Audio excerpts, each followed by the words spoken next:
Hindi naman daw talaga pera ang ugat ng lahat ng kasamaan, kundi ang ugat ng kasamaan ay yung pagkaganid para sa labis-labis na kayamanan.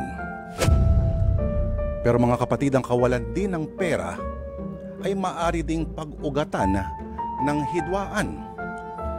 Tanungin mo na lang ang kahit sinong mag-asawa. Gaya na lang ng lason sa halaman, nanunuot ang kakulangan ng salapi sa lahat ng bahagi at sinisira ang lahat ng uri ng ugnayan. Kasama na hindi lang mga ugat kundi pati na rin ang mismong lupang kinatataniman. Kung sinasabing mas matimbang pa rin sa tubig ang dugo, ang kakulangan ng pera ang siyang nagiging patalim din na magpapatagas palabas para patuyuin ang anumang pagmamahal na dumadaloy sa mga magkakamag-anak. Dahil ganyan-ganyan ang nangyayari sa isang pamilya na paksa ng ating kwento. At nagsimula ang kanilang kalbaryo ng dapuan ng isang trahedya. Pero naging dambuhala lamang ang lamat ng nagsimula. Ang isang salitang pinangambahan ng sinumang may pagkakautang. Ito ang salitang singilan, paniningil. Mga kapatid, simulan na natin sa Sana Lord ang isang kwento na bagay sa panahong ito. At ito po'y sinulat ni Macris Magboo Orpilla. Ito na po ang kwentong ating tatawaging Walang Sisingilin sa Tiyahin. Lola Dolores, sobrang sarap po ng luto nyo. Talaga ba, Paulo? Nako, marunong na mambola itong apo ko. Kumain ka lang ng kumain dyan, ha? Mamaya may mga regalo ko sa'yo. Buksan mo pagkatapos mo kumain. Talaga po? Wow! Kaya nga, sabi ko kay tatay magpunta na kami rito kagabi pa eh. Kaso may pasok pa siya sa trabaho, kaya ngayon lang po kami nakapunta rito. Sa bagong taon, dito ka na lang matulog para kahit may pasok ang tatay mo, magkasama tayo ng Lola Pina at Lolo Pedring mo, ha? Sige po, Lola. Sabay na lang sila nanay at tatay na magpunta dito. Total, sila naman na may trabaho. Aba, pinagpalit mo na kaagad kami ng nanay mo, ha, Paolo? Di naman po sa ganun, tatay. Sinasabi ko lang po para hindi nyo na rin po ako isipin pa habang nasa trabaho kayo ni nanay. Mauna na po ako dito kina Lola Dolores. Hindi po ba magandang ideya naman yun? Ay, oo na nga. Napaka-spoiled mo talaga sa Lola Dolores mo. Puro paborito mo itong pagkain, oh. May leche, flan pat, bibingka. Kaya nga po, love na love ko rin si Lola Dolores eh. Di ba po, Lola? O ano yun, apo? Magsisip pa po ba tayo ulit mamaya? Ay, oo naman. Pasko ngayon, kaya mas lalong dapat magpasalamat tayo sa lahat ng biyaya, lalo na sa kapanganakan ni Jesus. Sige po. Gusto ko nga rin po magpasalamat dahil nakasurvive po ako sa sakit ko at ngayon, mabuti na po yung pakiramdam ko. Tama yan, Paulo. Lagi tayo magpapasalamat dahil sa pangalawang buhay na ipinahiram sa'yo ng Diyos. O siya, kumain ka na para mabuksan mo ng regalo mo, ha? Sige po, Lola. Salamat po, ha?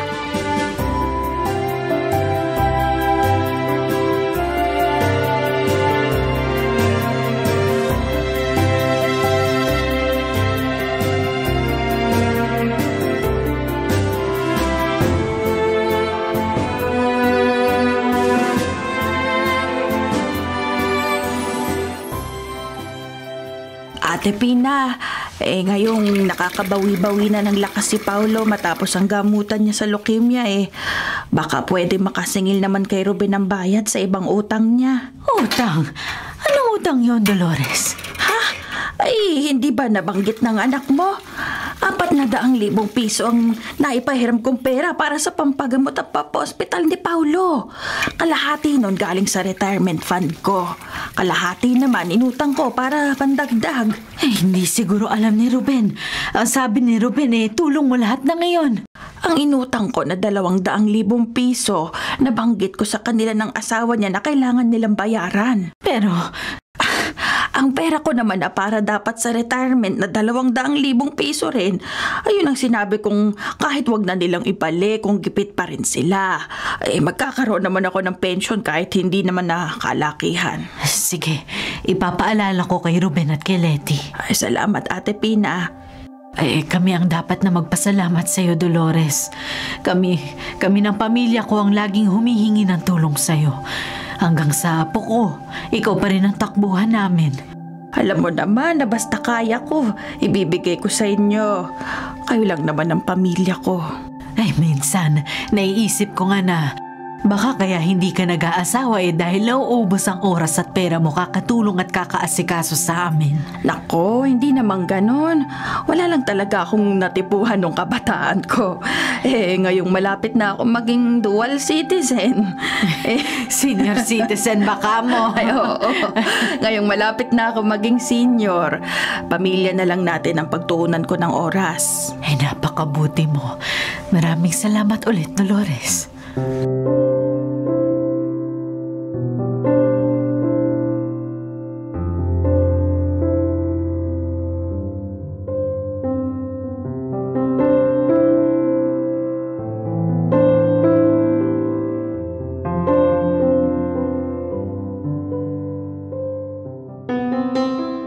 Ay, nakakapagod ang isang buong araw sa trabaho.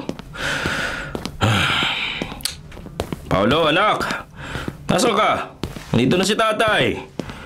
Nasaan na ba yung si Paulo? Kadalasan naman, sinasalubong ako nun pag narinig niya na yung pintuan pagdating ko Wala rito sa silid niya. Teka. Bakit pati si Letty wala rin dito? Dapat naman na siyang umuwi galing sa trabaho matawagan nga. Nako, wala na palang baterya tong cellphone ko. May charge nga muna. Baka mamaya tinatawagan na pala ako nito Baka nandito ang sagot kung nasa ng mag-ina ko. Ayan, nagpasukan na ang ilang mensahe ng mag-on ng cellphone ko. Ano kaya nangyari? Mabuksan nga itong isang text. Ay, Diyos ko! Nasa ospital si Paulo!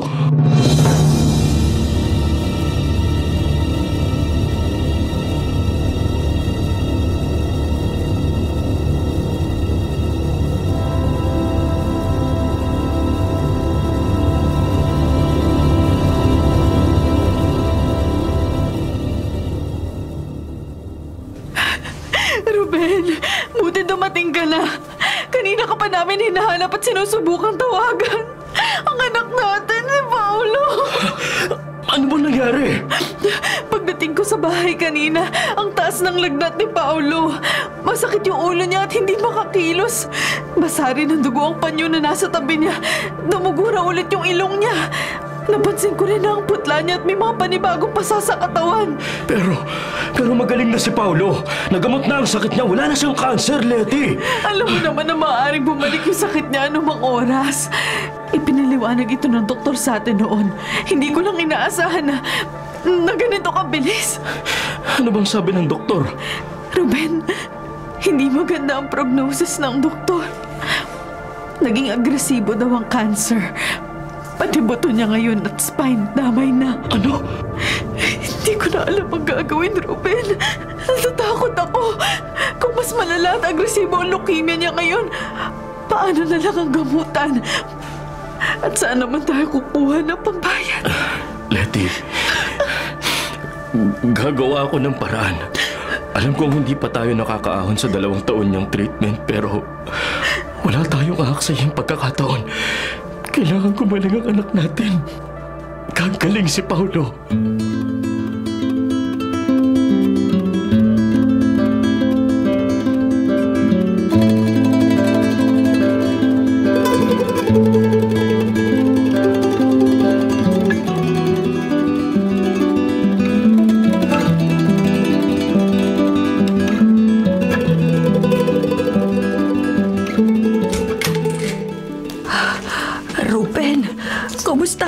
ko. Anong nagyari kay Paulo? Bakit sabi ni Ate Pina mas malubharaw ngayon ang lagay ng bata? Hindi na raw siya makakilos ng hindi napapaatungal sa sakit. Konting galaw lang nasasaktan daw ang apo ko. Opo, Tita Dolores. Nakakalungkot ang kalagayan ng anak ko. Kung kailan naman, akala ko tininig na ng Panginoon ng panalangin namin. Hindi pala. Babawiin din pala. Mas malala pa ngayon dahil mas nahihirapan siya sa sakit niya. Marahil may dahilan ng Panginoon kung bakit bumalik ang sakit ni Paulo. 1 taon pa lang mula nang gumaling ang leukemia niya. Huwag kang mawawala ng pananampalataya, Ruben. Diyan ka lang kakapit lalo na sa oras ng kagipitan. Sa totoo lang, Tita, hirap na kami ni Letty. Ang hirap makita na ganito ang nag-iisa naming anak. Ano raw bang gagawin para mapagaling muli si Paulo? Uulitin daw yung mga ginawa sa kanya noon. Kaya lang, malaking gastusan na naman to, Tita. At ngayon, mas maliit ang tsansa na mapagaling siya. Tatagan mong loob mo, Ruben. Ngayon ka kailangan ng anak at asawa mo. Pagtutulungan natin to, ha? Gagawa natin ng paraan. Magpatuloy lang tayo sa pagdarasal at may awa ang Diyos, Ruben. Sana nga, Tita. Sana nga pakinggan niya ang panalangin natin. Ano nangyayari? Bakit nagtatakbuhan ng mga nurse papunta sa ward ni Paulo? May isang resident doctor din nagmamadaling pumasok ng silid. Hindi naman siguro sa anak ko ang punta nila. Pupuntahan ko na rin para makasiguro ako. Paolo! Anak! Laban, please! Laban, anak! Paulo! Paulo! Diyos ko! Diyos ko, parang awa niyo na po. Huwag po ang anak ko. Huwag po si Paulo. Huwag niyo po kunin si Paulo. Pakiusap. Anak, malapit na ako sa silid mo.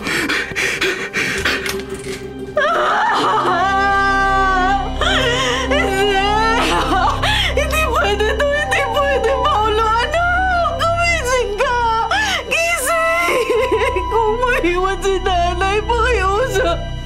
Pakiusap! Paulo! Paulo! Paulo!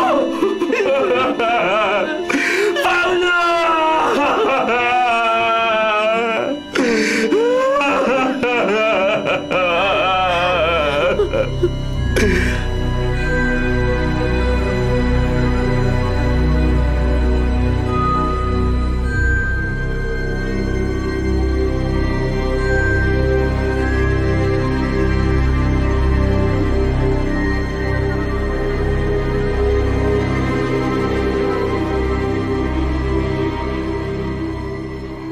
Paulo, anak.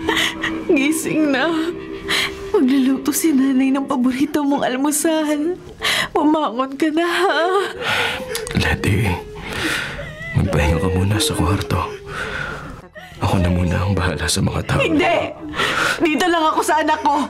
Hihintayin ko siya magising. Kailangan magising siya.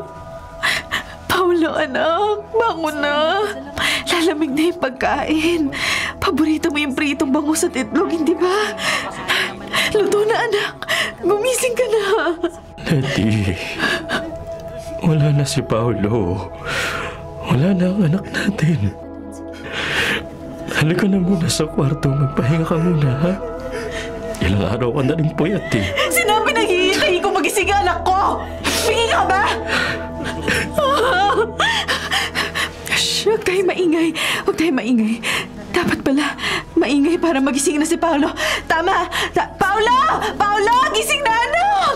Gising na! Ay, Ruben. Ay, mukhang masama ang epekto ng pangyayari kay Letty. Pagkatapos ng libing ni Paulo, patignan mo agad sa doktor ang asawa mo. Nay, hindi ko kakayanin kapag dalawa silang nawala sa akin. Hanggang ngayon, hindi ko rin tanggap ang pagkawala ng anak ko. Tapos ito naman, nay, pinarurusahan ba ako ng Diyos? Galit ba siya sa akin, Nay? Huwag mo sabihin yan. Magpahinga ka muna. Ako muna ang titingin dito kay Letty at sa apo ko. Kung ganito lang din naman pala, Bakit kailangan ko pang mabuhay? Ben, tumigil ka sa sinasabi mo. Walang kapatawarang kasalanan yan. Kasi paano naman ako mabubuhay nito? Wala nang dahilan kung tuluyang mababaliw ang asawa ko. Mabuti pa na sumuko na lang din ako. Walang susuko. Walang mawawala. Walang mababaliw. Pagtutulungan nating alagaan ang asawa mo. Sa ngayon, itulog mo muna yung sama ng loob mo. 3 araw ka na rin puyat dito sa lamay. Kailangan mo ng pahinga. Pero, Nay... Ay, walang pero. Makinig ka sa akin, anak. Ayan. Narito na muli ang Tita Dolores mo. Kami muna ang magbabantay ngayong umaga. Magpahinga ka muna. At kung mayayaya mo rin si Leti, mas mainam sana.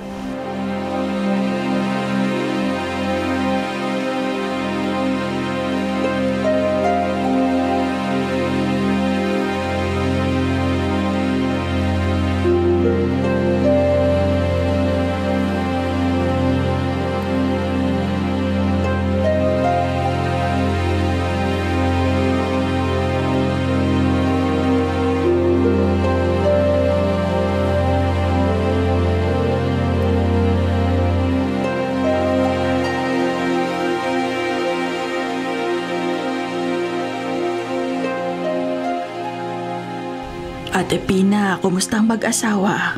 Mukhang hindi matanggap ni Leti ang pagkawala ni Paolo. Mukhang naniniwala ito na natutulog lang ang bata. Hindi madali ang pinagdadaanan ng mag-asawang yan, lalo na si Leti. Halos araw-araw kasama ni Paolo na nagpapagamot yun noon eh. Mga nakarang araw sa ospital. Pinaka nag-aalala ako kay Ruben. Napilit ko lang siyang magpunta sa kwarto para matulog kahit sandali, pero... Kapag hindi naagapan ng mental health ni Leti, mas mahihirapan pa si Ruben. Baka hindi niya kayanin ang sunod-sunod na pagsubok na to. Kinegestyon na niya ang Diyos, Dolores. Nagsisimula nang bumigay ang paniniwala niya. Hayaan mo at pagpapaliwanagan ko matapos ang libing ni Paolo bukas ng umaga. Isa pa yan. Paano maililibing si Paolo kung umaatungal si Leti ng iyak at sigaw tuwing maaalala ang nangyari? Maraming pagkakataon naman na sinabi nitong natutulog lang daw ang bata at mabaangon din kapag nagising na. Ay, naku Ate Pina, hindi ko na rin talaga alam. Ipagpasa Diyos na lang natin ang lahat. Siguradong may plano siya kung bakit nangyayari ang lahat ng ito ngayon. At kung ano man yun, hindi pa lang natin alam.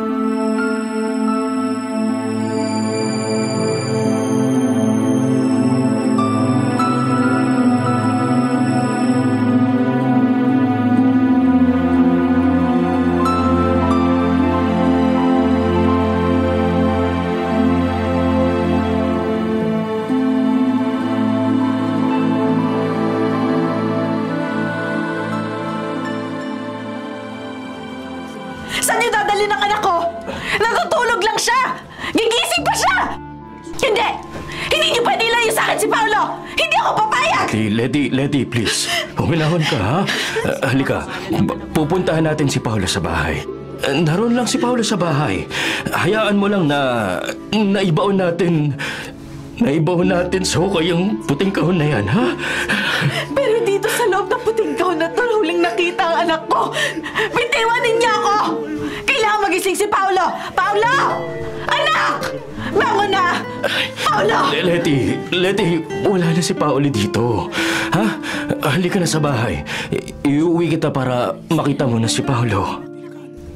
Talaga? Nasa bahay si Paolo? Oo. Pero nakita ko siya kanina nakahiga sa kahong puti na may salamin. Hindi ko naman nakita na nagising siya. Teka! Bakit binababa niyo sa hukay yung puting kahon? Wag! Wag! Nandiyan si Paolo! Leti! Ruben, iuwi mo na si Leti. Kami na magtatapos ng libing. Hindi makakabuti kung mananatili pa siya dito. Nakapagpaalam ka naman na sa anak mo. Ay, wala na nga yung anak ko. Wala pa yung asawa ko. Pagsubok lang ito, anak. Sige na.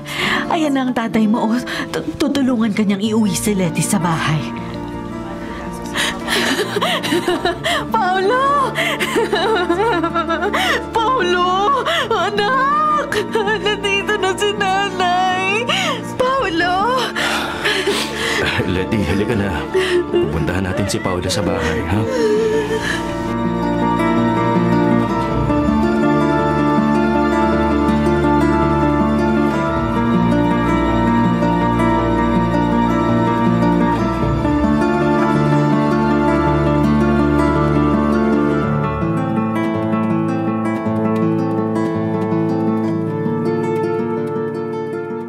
Letty?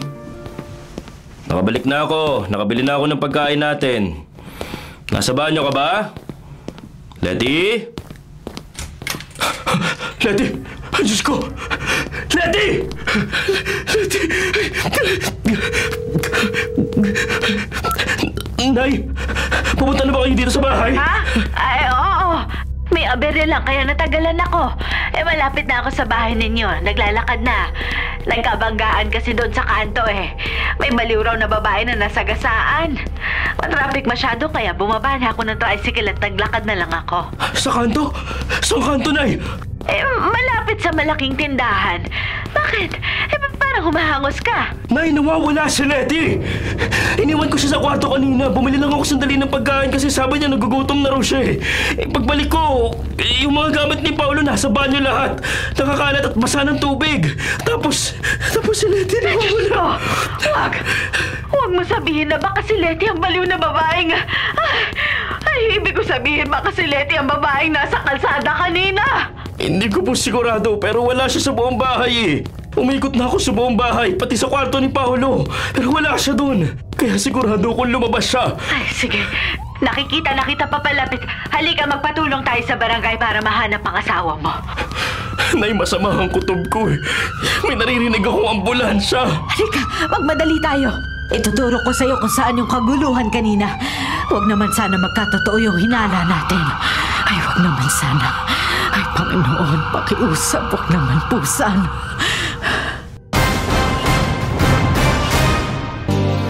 Ate Pila, anong lagay ni Letty? Si Ruben nasaan? Dolores, wala na si Letty. Dead on arrival siya. Hindi namin siya naabutan ni Ruben. Ano? Diyos ko! Diyos ko, ano bang nangyayari dito? Bakit ganito? Si Ruben halos himatayin kanina sa pag-iyak nang malaman ang sinapit ng asawa niya. Nasagasaan si Letty kanina kahapon. Kaya pala ganun kalala ang traffic sa may lugar nila. Truck pala ang nakasagasa sa kanya. Hit and run daw. Ay, Diyos ko. Diyos ko, tulungan niyo po ang pamangkin ko.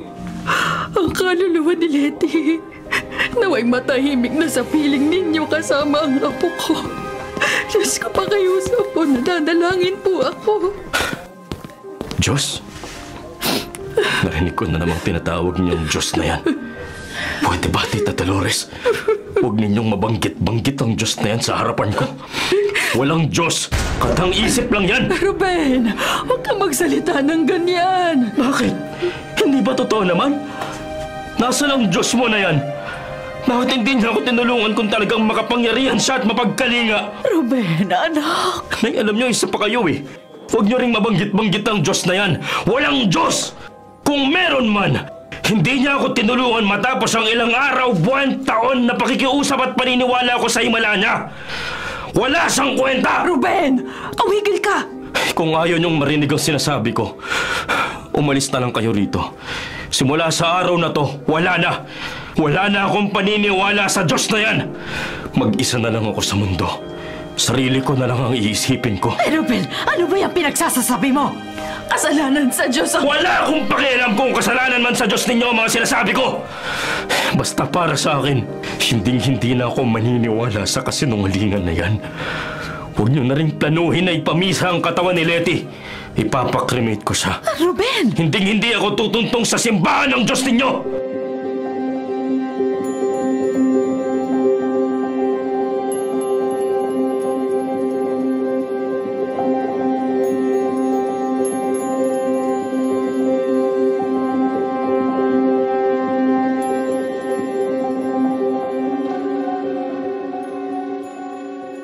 Napapansin kong hindi na nagpupunta dito si Dolores.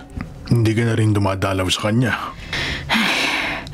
Hindi ko alam kung saan ko ilulugar ang sarili ko. Naiipit ako sa pagitan ni Ruben at ni Dolores. Naiintindihan ko naman si Ruben. 2 taon na ang nakalipas simula nung mawala ang mag-ina niya. Bakit ngayon pa naniningil si Dolores nang sinasabi niyang pautang? Alam naman niyang mag-isa na lang sa buhay si Ruben. Malaki ang tulong na nagawa ni Dolores sa atin, lalo na kay Paulo. Halos siyang nagpagamot sa bata. Bukod sa mga nailakad na pondo mula sa PCSO at sa malasakit program, galing kay Dolores ang lahat ng ipinagpagamot natin sa apo natin. Ang sa akin lang naman, hindi naman niya sinabi na pahiram ang mga yon. Ni wala naman silang kasulatan ni Ruben na pautang pa lang iba dun sa perang naiabot niya. 2 taon nang nagbabayad ng utang si Dolores. Inutang niya ang pinagpagamot natin kay Paulo. Alam kong ang kalahati ng pera na iyon ay inutang lang niya. Pensyonado man si Dolores dahil sa gobyerno siya nagtrabaho ng ilang taon. Hindi pa rin tama na. Anong hindi tama, Nay? Ruben, kanina ka pa ba nariyan? Alam ni Tita Dolores na walang-wala ako ngayon. Bakit kailangan ipamukha pa niya sa akin ang lahat? Sinusumbat pa niya na kaya raw nagkasakit ulit si Paulo noon ay dahil pinabayaan namin ni Letty ang bata? Bakit, Nay? Tama ba yun, Nay? Anak, wala namang ibang ibig sabihin ng tita mo. Baka nasabi lang niya yun dahil nagkakasagutan na kayo. Nadala lang ng emosyon. Kung kakampihan ninyo yung mayabang niyong kapatid, pati ako lalayas na lang dito. Nawalan ako ng anak at asawa. Ngayon, baka pati kayo mawalan na rin ng anak. Ruben, wala kang galang. Ayusin mo ang pananalita mo sa nanay mo. Makaalis na nga lang. Pesteng buhay to. Wala man lang akong kakampi sa mundo. Nakita mo na. Paano ko naman haharapin ang kapatid ko kung ganyang nakakahiyang inaasal ng anak natin? Utang man o hindi, natulungan pa rin tayo ni Dolores.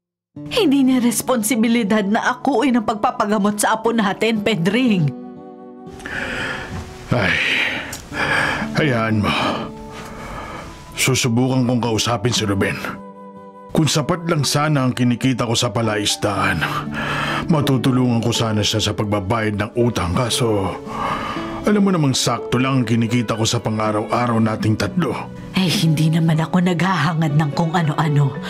Ang gusto ko lang naman sana magkaayos na ang magtiyahin. Masyado nang lumalala ang sitwasyon. Kaya siguro ganyan si Ruben dahil hindi na nagsisimba.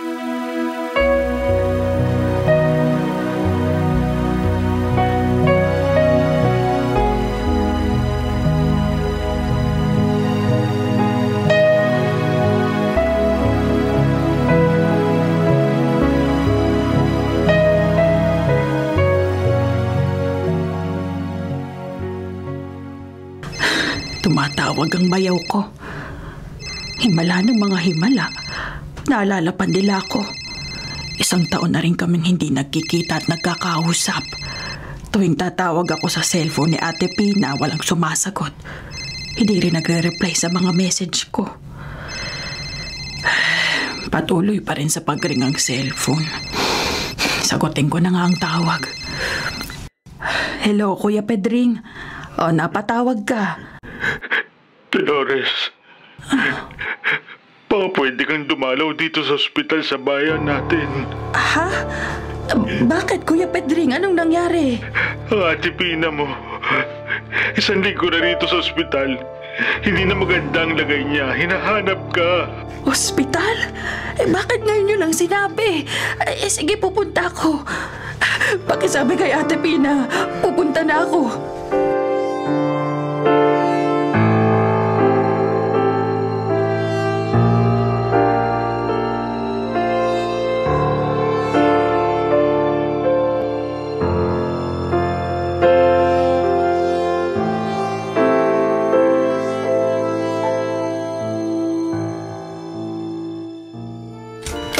Dolores, mabuti naman at nakarating ka. Pina, narito na si Dolores. Ate Pina. May iwan ko muna kayong dalawa. Ate, anong nangyari sa'yo, ha? Bakit ka nagkaganito? Payat-payat mo na naka-oxygen ka pa. Nahihirapan ka bang huminga? Isilin mo ang kamay ko kung oo. Ate, pasensya ka na. Hindi ako nakakadalaw. Marami lang nangyari nitong mga nakaraang taon. Sinusubukan kitang tawagan. Kaya lang parang ayaw mo naman akong makausap. Ate, magpagaling ka, ha? Pinisil mo ang kamay ko. Ibig ba niyan sabihin na magpapagaling ka na? Mamamasyal tayo ulit kapag nakalabas ka na dito sa ospital. Mahal na mahal kita, ate. Patawarin mo ako kung may mga pagkukulang ako. Wala rin naman akong sama ng loob sa'yo, eh. Mahal kita, Ate Pina.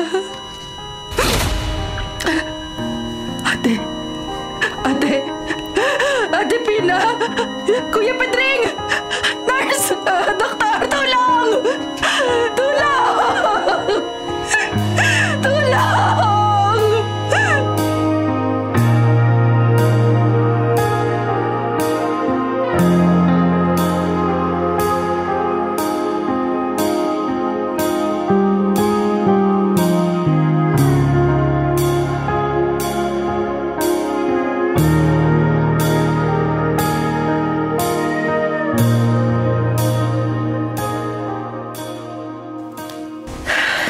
Ruben, iho, kumusta ka na? Anong ginagawa mo rito sa lamay ng nanay ko? Umalis ka na bago pa magkagulo. Wala akong karapatang magpunta rito. Ano nangyayari sa'yo? Anong sinasabi mong walang karapatan? Kapatid ko si Pina. Kapatid ko ang nanay mo. Hindi mo man lang ako ginalang. Ikaw ang dahilan kung bakit nagkasakit si nanay. Dahil tinalikuran mo siya, dahil iniwan mo siya at pinabayaan, nagkasakit siya. Hindi siya nakakatulog, hindi siya nakakakain. Huli na nang malaman namin depresyon pala ang sakit niya. Ano? Akala ko ba pneumonia ang sakit ni ate? Anong depresyon ang sinasabi mo? May depression siya at anxiety. Ang pulmonya niya, komplikasyon na lang dahil sa pagiging tulala niya. Nagbabad siya sa ulan kaya nilagnat at nagkasakit. Bakit hindi niyo sinabi sa akin ang nangyayari? Bakit hindi kayo lumapit sa akin? Para ano pa? Para singilin mo na naman kami? Para isumbat mo na naman lahat ng itinulong mo sa pamilya namin? Ruben, kahit minsan hindi ko kayo sinumbatan. Sinubukan ko lang sanang bawiin ang parte na ipinahirap ko. Iba yung bigay, iba yung pinahiram. Hanggang ngayon ba hindi mo pa rin naiintindihan yun? Sa tingin mo madadaan mo ko sa paiyak-iyak mo? Huli na ang lahat.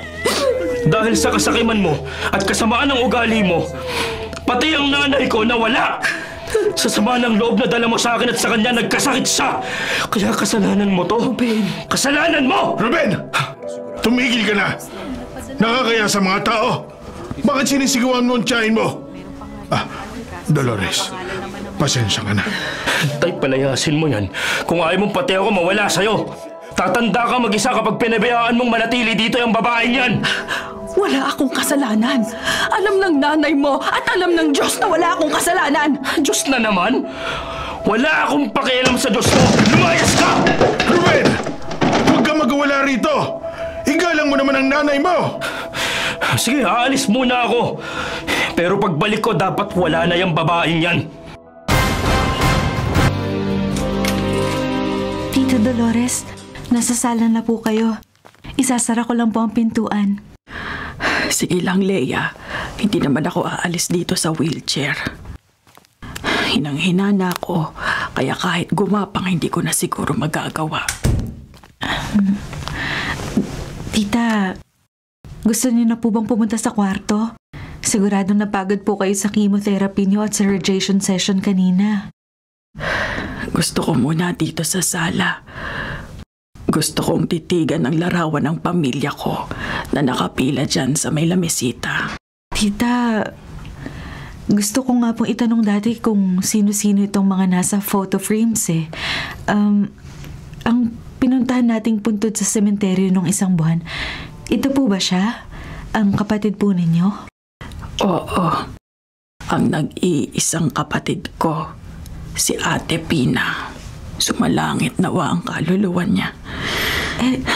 Tita Dolores, magkamukha pala kayo.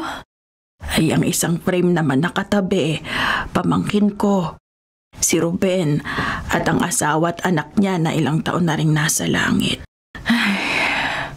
Ang bata pa nitong pamangkin ninyo, pero bakit hindi kayo dinadalaw? Hindi man lang kayo sinasamahan sa mga check-up nyo at gamutan? Bukod sa may hindi kami pagkakaunawaan, ayokong maging pabigat sa kanya. Isa pa, hindi nila alam ng tatay niya kahit ng kapatid ko nung nabubuhay pa. Hindi rin alam na ilang taon na akong nakikipaglaban sa bone cancer. Mabuti na nga lang po at sinabi ng foundation na kailangan nyo daw ng private nurse. Gusto ko rin naman tumanaw ng utang na loob sa inyo dahil sa pag-sponsor nyo sa akin sa pag-aaral simula high school hanggang sa maging nurse po ako. Naku, hindi naman ako humihingi ng kapalit. Alam ko naman po, pero bilang respeto at pagmamahal sa taong nagbigay ng sobra-sobra na walang hangad na kapalit, maliit na bagay lang po ang pag-aalaga kong ito sa inyo. Naku, Leia, maraming salamat. Napakabuti mong tao at napakagaling mong nurse. Siguradong malayo ang mararating mo sa buhay. Bukod sa may paniniwala ka sa Diyos, matulungin ka rin sa kapwa at napakagalang mo pa. Ang dami kong ganda points kay Tita Dolores. Kaso naghihikab na po kayo. Tayo na po sa kwarto para makapagpahinga na rin po kayo. May treatment po ulit kayo bukas eh. Magsisimba din po tayo dahil Ash Wednesday. Sige Leia. Dapat makapagsimba muna tayo bago magpunta ng ospital. Sige na, tayo na sa kwarto para makapagpahinga ka na rin, ha?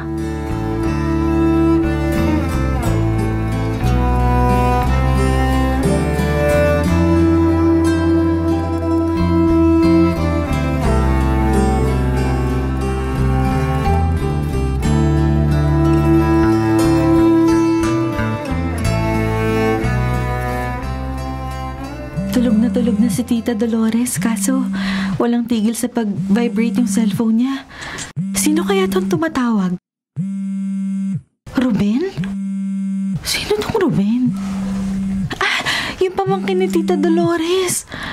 Sasagutin ko ba? Bahala na. Hello? Hello? Sino ka? Bakit ikaw ang sumagot sa cellphone ni Tita Dolores? Natutulog na kasi si Tita Dolores. Napagod siya sa chemo at radiation session niya kanina. Oh shucks! Nadulas ako. Hindi nga pala nila alam na may sakit si Tita Dolores. Yari ako nito. Hello? Ano? Anong chemo at radiation? Bakit? May sakit ba si Tita Dolores? Hello? Medyo hindi kita marinig. Choppy yung linya. Naku, tiyak na mapapagalitan ako ni Tita Dolores nito. Bakit ba kasi walang preno tong bibig ko eh? Masyado akong honest. Pero sa isang banda, mabuti na rin siguro to para malaman naman ng mga kamag-anak ni Tita Dolores ang tunay na kalagayan niya.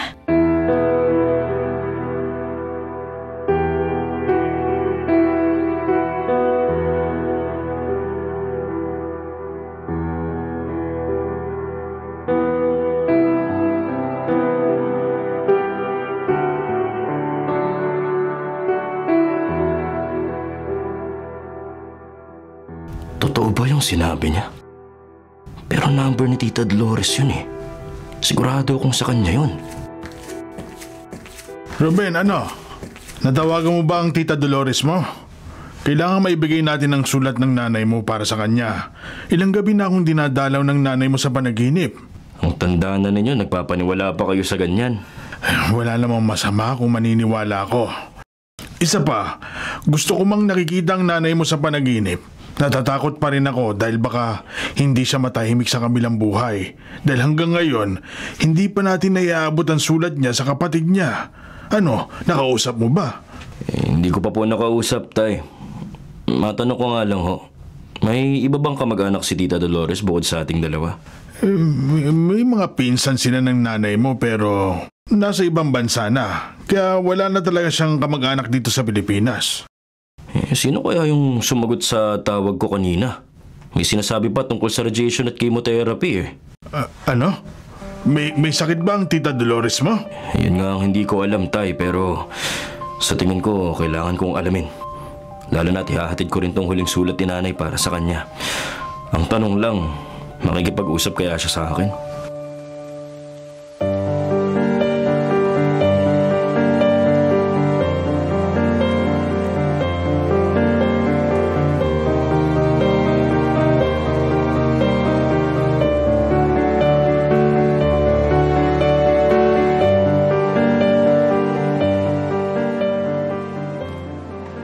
Tita Dolores, tatawagin ko lang po yung driver niyo para paglabas natin galing dito sa simbahan, hindi na ho kayo may initan at maisakay agad yung wheelchair niyo sa van. Pagkatapos niyo magdasal dito sa Blessed Sacrament Chapel, nasa likuran niyo na po ako. Sige, Leia. Salamat. Tita, dito lang po kayo ha. Huwag po kayong aalis. Wala naman akong lakas para tumakas pa. Dito lang ako, huwag ka mag-alala ha. Okay po, tita. Mabilis lang po to. Magdasal lang po muna kayo.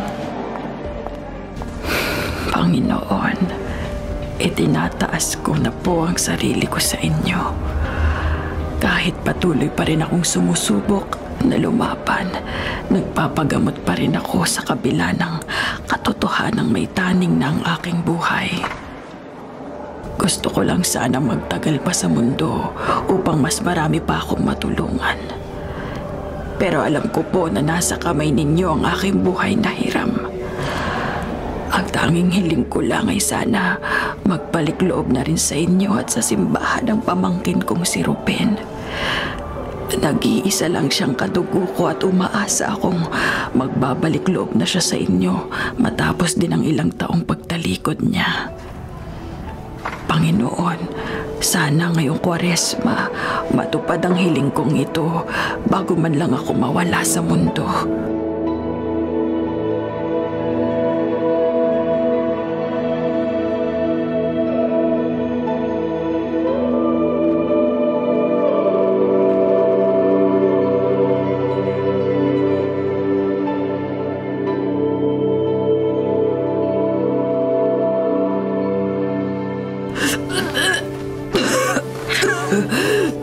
Leia, mahirap na ako. Tita Dolores, malapit na pong umepekto yung gamot na kontrasuka na ininom niyo kanina. Konting tiis lang po. Pakasakit sa lalamunan. Ang sakit sa ulo. Pati sa sigmura, lahat masakit. Tita, hihimasin ko lang po yung likuran niyo para kumalma po kayo, ha? Ito lang na magagawa ko. Wala naman ako maitulong na iba para maibsan man ang sakit at hirap ni Tita Dolores. Pagod na ako, Leia. Pero alam kong hanggang hindi ako isinusuko ng Panginoon, kailangan kong lumaban. Siguro ay meron pa siyang plano para sa akin. Sa tingin ko rin po, Tita. Mas bumubuti na ang pakiramdam ko. Samahan mo na ako pabalik sa kama. Sandali po, tatawag lang po ako ng nurse para matulungan tayo na buhatin kayo pahiga ng kama. Sa mga ganitong pagkakataon, napapaisip ako kung nasaan ba si Ruben. Sa sandaling kailangan ko ng karamay at kamag-anak, wala kahit isang dumarating. Ayoko mang sumama ang loob, pero sa ganitong mga pagkakataon, hindi ko maiwasang masaktan at maghinanakit. Patawarin niyo ho ako, Panginoon. Susubukan kong alisin ang hindi magandang pakiramdam na ito.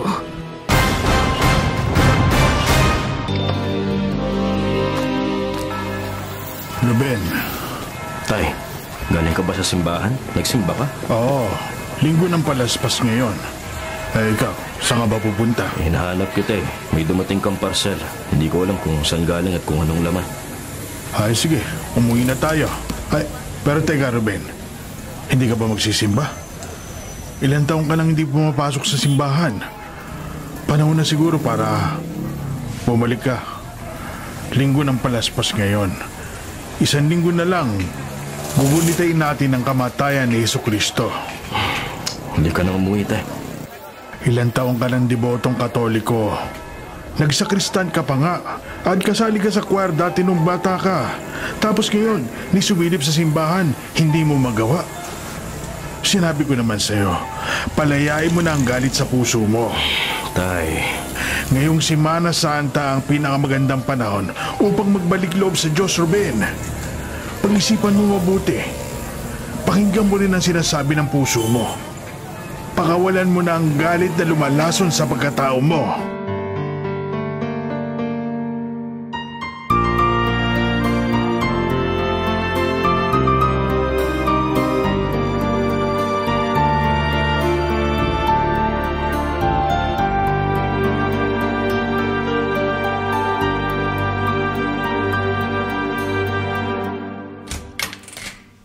Tita Dolores, may nakita nga po pala akong sulat dun sa mailbox sa gate ng bahay nung umuwi ako kanina para kumuha ng mga gamit niyo. Sulat? Opo, tita. Ito po. Pwede mo bang buksan at iabot sa akin? Alam mo namang wala nang lakas ang katawan ko. Tita, ito na po. Hahawakan ko. Pero kung hindi niyo po mabasa, pwede ko naman pong basahin para sa inyo. Sulat kamay ng kapatid kong si Ate Pina. Leia, maaari mo bang basahin para sa akin? Opo.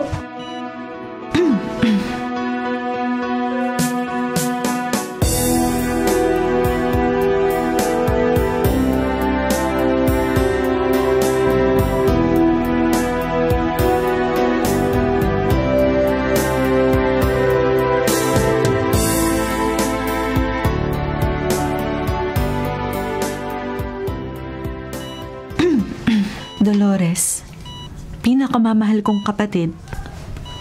Una sa lahat, salamat sa lahat ng pagmamahal, pag-unawa, at pagsasakripisyong ibinigay mo sa akin at sa aking pamilya. Dolores, salamat sa pagiging kakampi ko sa lahat ng bagay. Humihingi ako ng paumanhin at patawad dahil sa sandaling kailangan mo naman ng kakampi at karamay na magkalayo ang loob niyo ni Ruben, ako pa itong umiwas. Hindi sapat ang mga salita upang iparamdam ko sa iyo kung gaano ako nagsisisi na hindi ko naitama ang baluktot na pananaw ni Ruben. Wala kang kasalanan. Bagkus, ikaw ang ilaw na gumabay at sumaklolo sa amin mula sa matinding kagipitan. Ate Pina. Isang madilim na mundo ang meron ako ngayon, Dolores, dahil wala ka sa buhay ko. Alam kong saan mang anggulo tingnan ay kami ng pamangkin mo ang may kasalanan nito dahil kami ang unang tumalikod. Umaasa ako na magkaroon pa tayo ng oras upang maipadama ang pagmamahal natin sa isa't isa. Ngunit pakiramdam ko ay padilim na ng padilim ang bawat bukas. May mga pagkakataong kapag hindi kita naiisip ay ayoko na lamang gumising at dumilat. Kung sakaling hindi kita makita o mahawakan bago ang araw na yon, tandaan mong mahal kita ng walang hanggan. Paalam, Dolores. Nagmamahal, Ate Pina.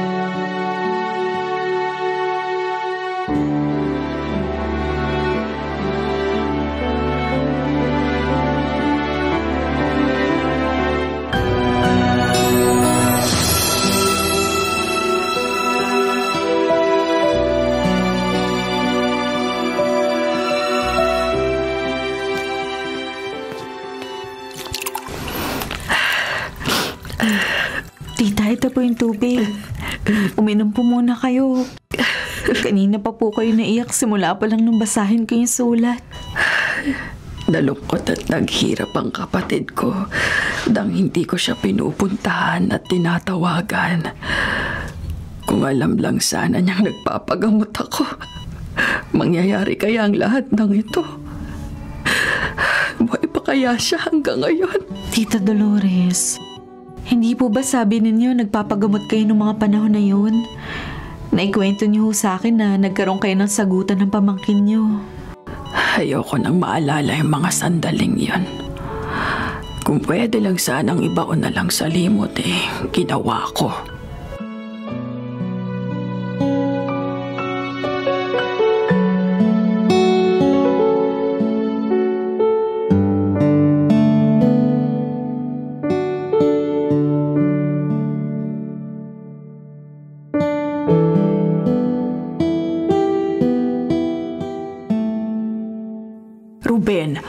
sinasabi ko lang naman, kailangan ko na sanang perang kabayaran. 200,000 piso? Kahit tulugan ko na bayaran yan, hindi ko mababayaran yan ng buo, tita. Tita, nawalan ako ng anak at ng asawa. Kahit pa sabihin nating 2 taon na ang nakalipas, hindi pa naghihilom yung sugat sa akin. Ruben! Ngayon ipapaalala mo na naman ang sinasabi mong utang ng pamilya ko? Bakit ngayon pa? Bakit ngayon mo pa ako kukulitin dahil dyan kung kailan sinusubukan ko na nga makalimot at ipagpatuloy ang buhay? Alam mo naman kung kaya kong tumulong gagawin ko, hindi ba? Kailangan ko lang talaga ng pera ngayon. Tulong? Paano magiging tulong yun kung sinisingil mo naman ako matapos ang ilang taon? Ruben, napag-usapan na namin to ng nanay mo noon. Siguro naman sapat ng 2 taon na palugit. Namatayan ako ng anak. Namatayan ako ng asawa. Ngayon ano pa? Mauubusan na ba ako ng kapamilya? Dahil lang ba sa pera, tita, magkakasira pa tayong dalawa? Akala ko pa naman hindi kayo madamot. Hindi ko kasalanan na namatayan ka ng asawa at anak. Hindi ko rin kasalanan na naghihirap ka ngayon. Hindi niyo binigyan ng halaga ang panahong ipinahiram sa inyo ng Diyos nang gamutin niya si Paulo. Ano? Bumalik kayo mag-asawa sa trabaho, hindi ba? Hindi niyo binantayan ng maayos ang bata. Tapos ngayon sa akin mo isisisi ang lahat. Tita Dolores, narinig mo ba yung sinasabi mo? Inaakusahan mo ba ako na hindi ko inalagaan ang anak ko? Na pinabayaan naming mag-asawa? Ruben, alam mong posibleng bumalik ang kanser ng bata. Sana hindi niyo pinaglaro sa arawan, hindi niyo pinapasok sa eskwela. Sana mas binantayan niyo si Paulo. Hindi ako makapaniwala na sa'yo pa nanggaling lahat ng to. Kasama ko kayong nagbantay sa ospital. Kasama ko kayo sa lahat. Oo nga. Oo nga, alam ko. Kasama mo nga ako sa lahat, pero ngayon na ako naman ang nangangailangan, tinatalikuran mo ko. Kagaya ng pagtalikod mo sa Panginoon. Kung maghahanap ka ng masisisi, tumingin ka sa salamin. Huwag mong ipasa sa langit at huwag mo ring ipasa sa akin. Pakakalis ka na sa bahay ko, Ruben. At aalis talaga ako. Hindi na ako babalik sa pesteng bahay na to.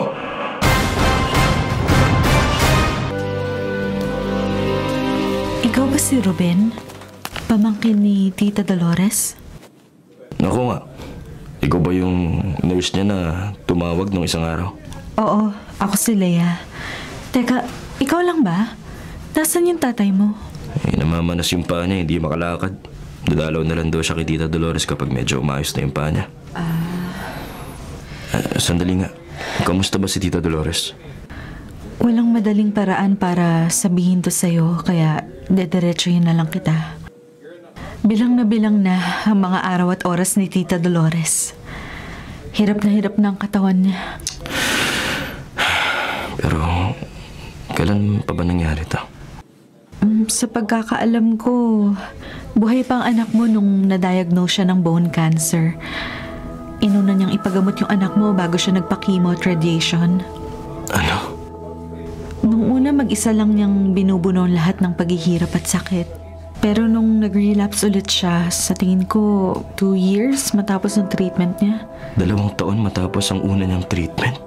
Kaya ba ako sinisingil ng pera ni tita? Para ba yan sa pagpapagamot niya? Hindi ko rin alam, pero posibilidad yan. Nasaan siya? Pwede ko ba siya makita? Nagpapahinga siya ngayon, pero pwede mo naman siyang hintayin magising. Siya nga pala, nabasa niya na yung sulat ng nanay mo. Maraming salamat sa pagpapadala nito para gumaan yung loob ni Tita Dolores.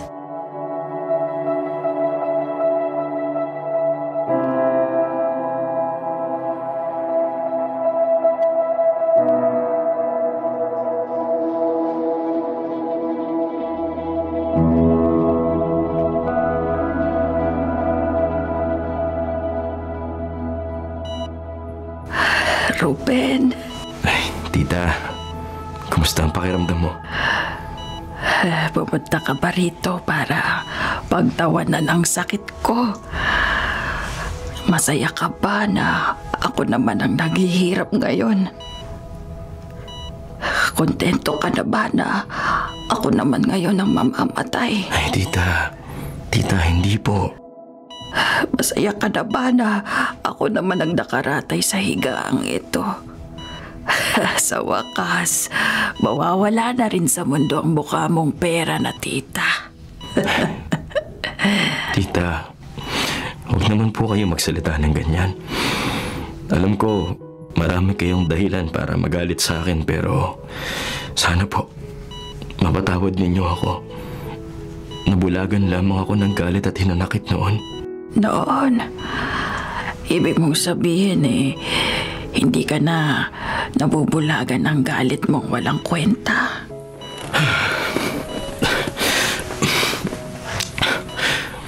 Lumuluhod po ako ngayon sa harapan ninyo bilang paghingi ng tawad, tita. Humihingi rin po ako ng kapatawaran sa asawa ko at kay Paolo dahil hindi ko po sila naalagaan. At ang pinaka-importante sa lahat, humihingi ako ng tawad sa Panginoon sa kapangahasan kong pagtalikod sa Kanya.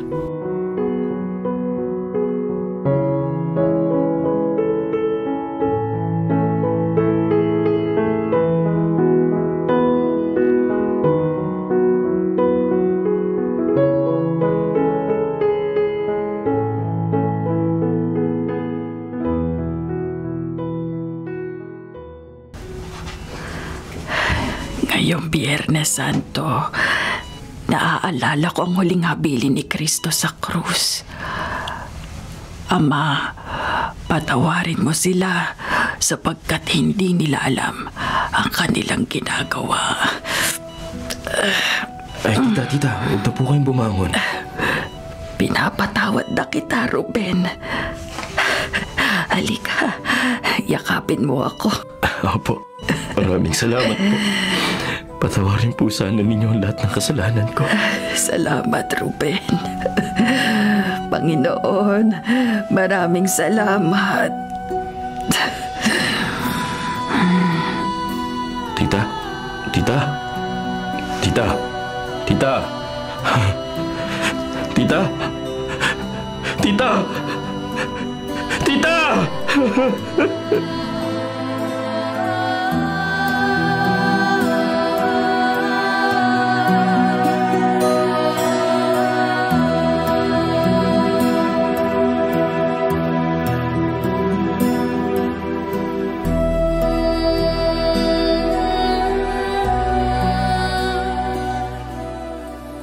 Ruben, natawagan mo ng tatay mo? Biyernes Santo ngayon, baka mahirapan siyang bumiyahe. Pwede namang ipagpaliban bukas kung hindi talaga siya makakarating ngayon. Oo, bukas na lang daw siya pupunta. Salamat, Nurse Lea, sa lahat ng tulong mo at pag-aalaga kay Tita Dolores. Matagal din siyang lumaban. Matagal din siyang naghihirap at nagdusa mag-isa. Kaya nakakalungkot na hindi mo na siya nakasama ng mas matagal. Alam kong nasa huli lagi ang pagsisisi at ngayon, pinagsisisihan kong tinalikuran ko siya at hindi ko man lang nasuklian ang lahat ng kabutihan niya sa amin at sa pamilya ko. Mahal kayo ng Tita Dolores. Lagi siyang nakatingin sa mga litrato niyong mag-anak. Ngayon, matatahimik na siya.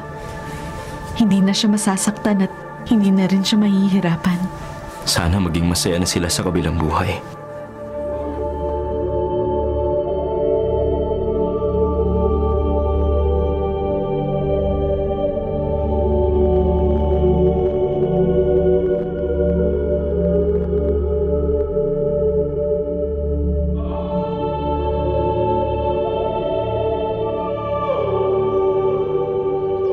Mabuti at nagkaayos na kayo ng Tita Dolores mo bago siya na maalam.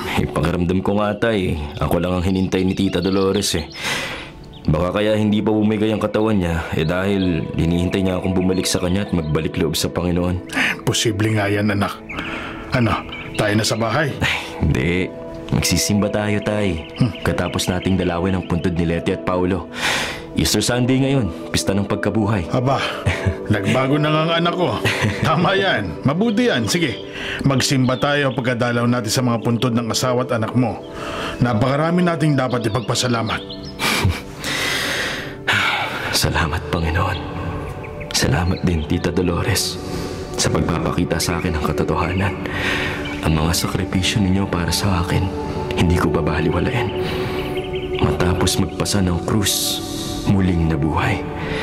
Hindi sa katawan, kung hindi sa puso at kaluluwa.